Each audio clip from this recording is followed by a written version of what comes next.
Good afternoon and welcome to Quays News. I'm Olivia Evans. And I'm Natalie Durkin. Here's what's coming up on the show today. The number of alcohol-free bars has increased with Manchester's first alcohol-free bar, Love From. Our reporter Evie Griffiths went to find out about the rise in alcohol-free drinks. This Sunday, Cargo is hosting an afternoon tea with some special furry friends. Paul Coleman went to find out more about the event. And we just see probably around 50 to 60 dogs in the site, and we thought it would be chaotic, but it's actually really nice.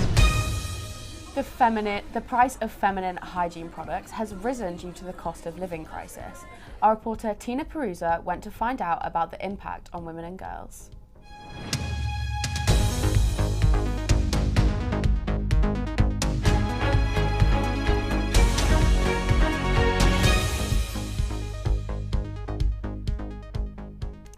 Have you ever considered ditching alcohol for an alcohol-free alternative? Our reporter Evie Griffiths went to find out more about the rise in alcohol-free drinks. Over the last few years, we've seen a large increase in the amount of non-alcoholic drink alternatives available. As time goes on, people's relationships with alcohol are changing. One clear trend of 2024 is non- and low alcoholic drinks. Manchester is known for its exciting nightlife due to its array of bars and pubs. Love From is a new non-alcoholic bar located in the Northern Quarter. I'm here today to find out more. Last year, Love From became Manchester's first alcohol-free bar and the third in the UK. Love From offers an array of alcohol-free beers, wines, and an exciting selection of cocktails. They chose to offer cocktails made with alcohol-free spirits instead of mocktails as a way to allow people to enjoy the authentic taste of their favourite cocktails without alcohol. The IWSR, a drinks market analyst, has reported that the UK's no or low alcohol market is expected to grow by 7% year on year between 2022 and 2026. I spoke to the people of Salford to see if they would consider ditching alcohol and trying alcohol-free beverages. Would you ever consider swapping out your favourite alcohol drink for a low or non-alcohol version Yeah, of it? for sure. I don't drink to get drunk I used to. I think I'm past that age now. So it's more just for the social aspect or just for having one on a Friday night because it's been a hard week, that kind of thing. So 100% I'd swap it out. Why do you think that they've sort of become a lot more popular lately, being sold in bars and pubs? I would say probably just because I think people aren't partying like they used to. Yeah. Maybe, I don't know. Like I say, I'm past that. Maybe it's just getting a bit less popular, I'd say. So, do you drink alcohol? I do. Would you ever consider swapping out your favourite type of alcoholic drink for a non-alcoholic version? Yes, and I do quite regularly. When I'm driving, I'll have a non-alcoholic or low alcoholic wine or lager or something like that. Yes, yeah. I think people have got more responsible, particularly when they're driving. I think that it's no good, with Instagram and all of that. You don't want to be, what was a good idea at the time and having a fabulous party night, and then suddenly, when it's all on social media, so.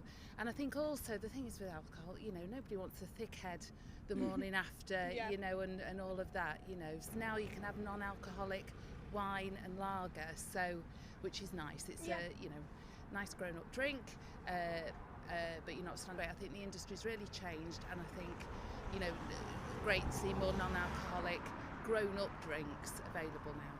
Thank goodness, non-alcoholic is out there now. The trend towards alcohol-free and low-alcohol drinks show no signs of going away. Could we be moving towards an alcohol-free future? Evie Griffiths, Salford. Potholes are an increasing issue across the UK. Some estimates think that there are more than 2 million across the country. And Manchester has the lowest rate for potholes being fixed, with around only 1 in 5 being filled in. Maddie Ellis has been on the roads of Salford. Walking around parts of the UK, you might think that the pothole issue is increasing rapidly, particularly in urban areas, and with that you would be correct. In Manchester in particular has the worst rate of pothole repairs in the UK. Just 19% of all potholes are being fixed per year. On average in the UK, there are 6 potholes per mile in controlled council roads. The RAC have attended 30,000 pothole-related breakdowns last year, making that the leading cause of car breakdowns in the UK. Now the government have pledged a £5 million plan to tackle the problem up until 2025. I feel like they get worse the last sort of few years, and really poor. Is there anywhere in particular that you drive that you think has really bad ones? Well, Manchester, Trafford area seems to be really bad, but I don't know for other areas, but Trafford's awful. They're not great, are they? Yeah. They're not great. Yeah. It's good. It's a bit of a slalom course driving around, coming into work. I'm about sort of 18 miles away. It's not particularly brilliant on the way going out, going out onto the motorway up from here, that I'm aware of. I must admit I'm more aware of them where I start the other end, which is just coming in coming up to the M60 and around that area on side road. Yeah, the potholes in Salford really are awful. Yeah, especially around the Media City area. At the back, they are so much worse. So the cost of living crisis has impacted many elements of our day-to-day lives. Many women and girls feel this impact more than most in the cost of products for their monthly menstrual cycle. Our reporter, Tina Perusa, went to find out more. In 2021, the UK removed VAT tax on period products, but as we are living through the cost of living crisis, this has made very little impact. The society has been around since pre-COVID, so around 2019-2018. It was founded by two students of the university who obviously have graduated now, but in their absence the project has continued running by having alternate project leaders. Period poverty affects many around the world, but here in Manchester, the Once a Month Society come together every month and create a happy session where they combat period poverty in Greater Manchester. 1 in 7 girls have struggled to afford sanitary products in the UK, but the Once a Month Society aims to tackle period poverty. I think it's really upsetting that hygiene products or any sort of sanitary products are so expensive nowadays, especially maintaining your own proper hygiene, which I think is a human right. Not being able to afford to even be clean and hygienic during a time of month that you haven't chosen is completely outrageous, and I really wish that legislators and the government at large would do all they can to kind of keep prices as low as possible. I'm aware that profit is a thing. I'm aware that there has to be some kind of, gain from doing it so that it's not just an endless pit of throwing money into to help other people, but something has to be done because it shouldn't cost an arm and a leg to be able to move straight like this. So. After having an opportunity to speak with the Mayor of Manchester, the finance manager of Once a Month feels there can be a change. So last year we had the opportunity to talk with the Mayor of Manchester and just ask questions about what he's trying to do with period poverty, because we know it's an ongoing problem. And so we were able to discuss maybe some future partnerships. With a mission to help Manchester, Once a Month have also inspired other universities.